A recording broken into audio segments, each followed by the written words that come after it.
a kid gets shot 10 times. Kid. He's walking, he gets shot 10 times. How does the school respond? The school says you can no longer participate in prom and you cannot participate in graduation. So he's a victim of a crime and then a victim of a social crime at his own school. Put up the picture full mass. Philadelphia student. Dashawn Walker is banned from attending senior prom and high school graduation by the school's chief administrator and founder, Veronica Joyner. Keep her picture up. Miss Joyner. How can you not care about the progress of this child? If you believe somehow this child provides a threat to you because he was victim of a crime, please understand you are in the wrong business, ma'am. If you do not know how to engage to protect and advocate for young people at all costs. Let me give you background to the shooting. February 21st, 2023, Dashawn Walker was walking home from his school in North Philly. The mathematics, civics, and science charter school. When a shooter hopped out of a gray Nissan car and began to open fire at the young kid. While walking home with a 13-year-old girl beside him, he was struck 10 times. And the 13-year-old was struck once with a stray bullet. 9 of the bullets shattered bones in both Walker's legs. And the 10th bullet went through his stomach. And the last bullet still remains to be found. After being in a coma for 2 days, spending a month at Temple University Hospital, he was in the intensive care unit, and spending another month at Shriners Hospital for Children's Rehabilitation Center. He had to learn to walk again. His surgeries.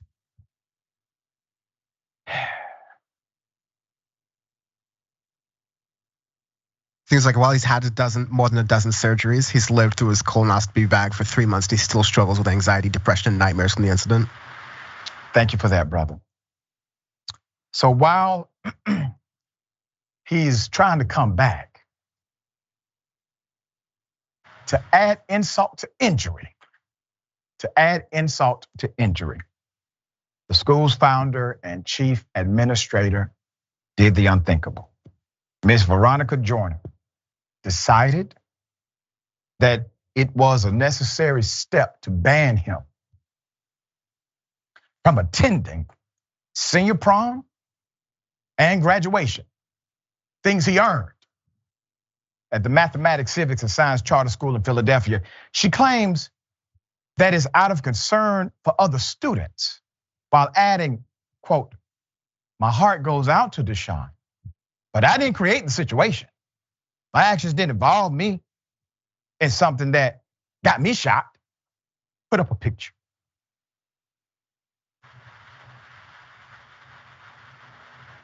Ma'am, you are an embarrassment to us in education. You are no advocate. You are no leader. You are feckless, in my opinion.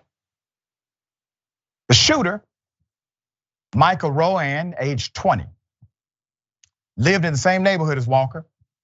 But Walker says they have never spoken before. Walker says he doesn't know why he was targeted. Walker says maybe he was looking for someone with the same hoodie as me or the same backpack. I just know me and this guy never had no conversation, no argument, no bad blood, no fight over no girl, nothing. There's no connection. Feeling like a defendant rather than a victim, Walker and his mother accused the school of not being supportive of the tragic event that almost took this young man's life.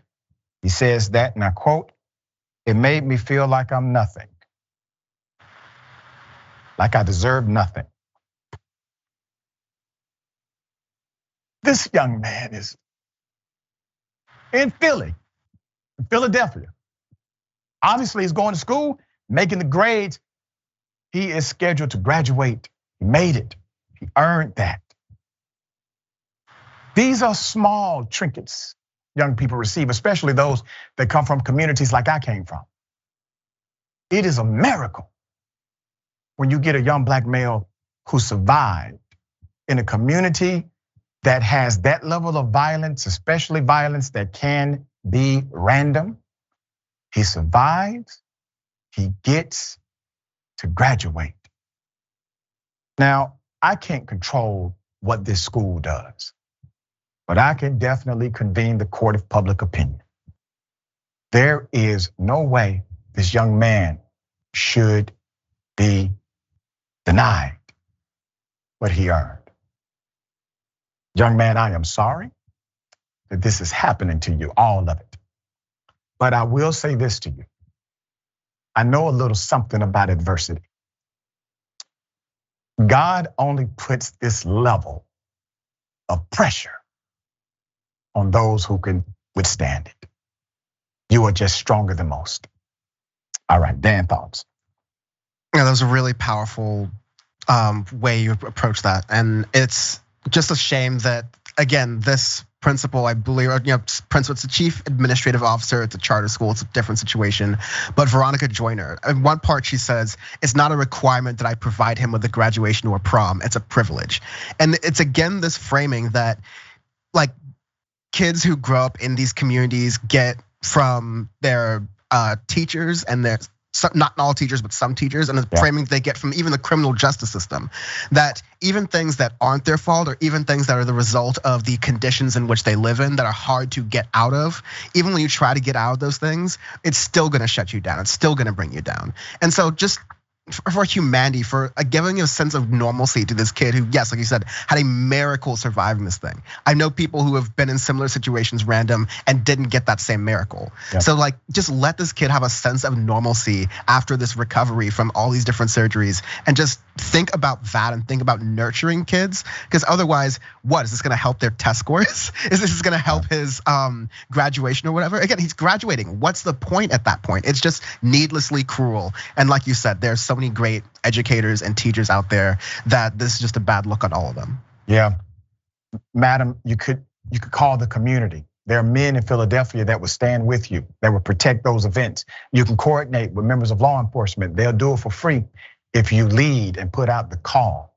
They will make sure that your events are protected. Show some damn leadership.